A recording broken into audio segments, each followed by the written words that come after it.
MLA Pocharam వెంటే మేము నడుస్తాం. దాసరి శ్రీనివాస్ బాన్స్వాడ పట్టణంలోని ఎమ్మెల్యే నివాసంలో శనివారం ఏర్పాటు చేసిన పాత్రికేయుల సమావేశంలో నాయకులు దాసరి శ్రీనివాస్ మాట్లాడుతూ ఎమ్మెల్యే పోచారం శ్రీనివాస్ రెడ్డి కాంగ్రెస్ పార్టీలో చేరడంతో తాము కూడా ఆయన వెంటే నడుస్తామని, కాంగ్రెస్ ప్రభుత్వం సంక్షేమ పథకాలను అందరికీ అందేలా చేస్తామన్నారు. ఈ కార్యక్రమంలో నాయకులు అంజిరెడ్డి, ఎజాజ్, మోహన్ నాయక్, కృష్ణారెడ్డి, నాయకులు, కార్యకర్తలు తదితరులు పాల్గొన్నారు. ఈ మీడియా ముఖ్యంగా మేము అందరికీ తెలియజేస్తాం. అలాగే పోచారం శ్రీనివాస్ గారు ఒక గల్లీ నాయకుడు గారు, ఒక స్టేట్లోనే అత్యున్నతమైన స్థానాలలో ఉండి ప్రజలకు ఎంతో సేవ చేశారు. కాబట్టి ఆయన సేవలను చెప్తే కాంగ్రెస్ పార్టీ వారిని ఆహ్వానించినందుకు సార్ ఆ పార్టీలకు వెళ్ళారు. సార్కు పోయినందుకు ఏం స్వార్థం లేదు, పేద ప్రజానికానికి న్యాయం చేయాలనే ఉద్దేశంతో కాంగ్రెస్ పార్టీలకు వెళ్ళడం జరిగింది. అందరికీ తెలుసు, నిన్న జరిగినటువంటి రాజకీయ పరిణామాలు మన గౌరవనీయులు, మన బాన్స్వాడ ఎమ్మెల్యే గారు, మాజీ మంత్రివర్యులు, మాజీ శాసనసభ్యులైనటువంటి పోచారం శ్రీనివాస్ రెడ్డి గారు కాంగ్రెస్ పార్టీలకు వెళ్ళడం జరిగింది. గత 10 సంవత్సరాల నుంచి కూడా బాన్స్వాడలో అనేక అభివృద్ధి పనులు చేయడం జరిగింది. అభివృద్ధి పనులు ఎక్కడ ఆగిపోతాయో, నా నియోజకవర్గము ప్రజలు ఇబ్బందులు పడతారనే ఉద్దేశంతోనే కాంగ్రెస్ పార్టీలోకి వెళ్ళడం జరిగింది. ముఖ్యంగా మెయిన్ డెవలప్మెంట్ను దృష్టిలో పెట్టుకొని రైతుల యొక్క బాగు గురించి, రైతుల యొక్క శ్రేయస్సు గురించి కాంగ్రెస్ పార్టీలో చేరడం జరిగింది.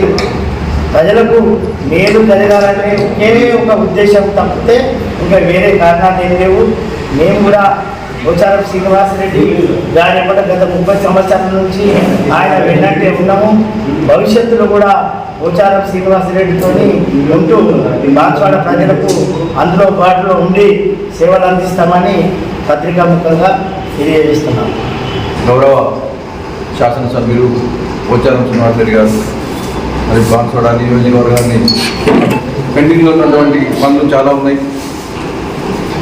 మరి అవన్నీ కూడా కంప్లీట్ చేసుకోవాలి, ప్రజలకు న్యాయం జరగాలి, ప్రజల క్షేమమే ఆయన క్షేమంగా.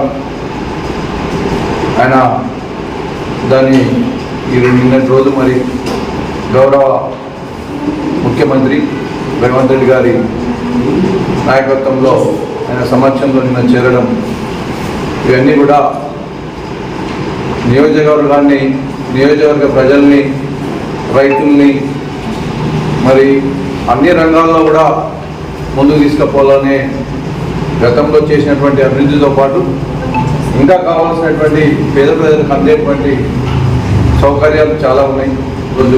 నిన్నటి రోజు కాంగ్రెస్లో చేరడం జరిగింది. ఎందుకంటే ఇంత మంచి అవకాశం మరి బాన్స్వాడ నియోజకవర్గం కల్పించారు. మరి ఆ అవకాశం మరి ఇక్కడ తెలంగాణలోనే అందరూ మరి బాన్స్వాడని గుర్తింపుగా తెచ్చినటువంటి వ్యక్తిని మరి ఆయన కూడా గతంలో చాలాసార్లు 1989 నుంచి 2004 దాకా మరి ఆ రోజు ప్రభుత్వంలో లేము. ప్రభుత్వం లేకపోయినా మరి ఆయన నాయకత్వంలో మేమందరం కూడా మరి అక్కడ పనిచేయడం, నియోజకవర్గానికి కూడా పనిచేయడం జరిగింది. ఏదో కొంతమంది మాట్లాడుతున్నటువంటి విషయాన్ని కూడా మేము తీవ్రంగా ఇస్తూ ఉన్నాం. ఆయన ఏదో స్వార్థం కొరకు పోయిందని చెప్తా ఉన్నారు. స్వార్థం ఈ మనసులో కాదు, మరి పేద ప్రజల మన నియోజకవర్గాల అభివృద్ధే ఆయన ధ్యేయంగా ఆయన మరి పార్టీలో చేరడం జరిగింది. మరి ప్రభుత్వం ద్వారా చాలా కార్యక్రమాలు జరిగేవి ఉంటాయి.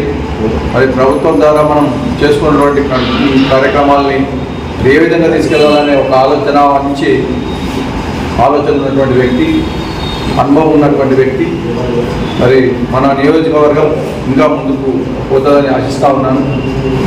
మరి ఆయన కాంగ్రెస్లో చేరడం, ఆ నాయకత్వంలో ప్రతి ఒక్కరం కూడా మరి ఆ నాయకత్వాన్ని బలపరుస్తూ ఆయన ఎన్నంటే ఉంటామని చెప్పేసి కూడా వారి నాయకత్వంలో కూడా మేము అందరం కలిసిపోయి మేము అందరం కూడా అభివృద్ధి వరకు మరి ముందుంటామని సార్ కూడా మరి పోచారం శ్రీనివాస్ రెడ్డి గారు కూడా మరి వారి పట్ల సానుకూలంగా వారు కూడా మరి గతంలో కాంగ్రెస్ పార్టీలో ఉన్నటువంటి వ్యక్తులు వారిని ఎక్కడ కూడా చిన్నపుచ్చకుండా వారి సమక్షంలోనే వారి సలహాలతోనే మరి పార్టీని కానీ ఇటు ప్రభుత్వాన్ని కానీ మరి ముందుకు నడిపించడానికి మరి మా నాయకులు కృషి చేశారు. మేమందరం కూడా వాళ్ళందరితో కలిసిపోయి మరి ప్రజల క్షేమమే ధ్యేయంగా పనిచేస్తామని చెప్పేసి తెలియజేస్తాము.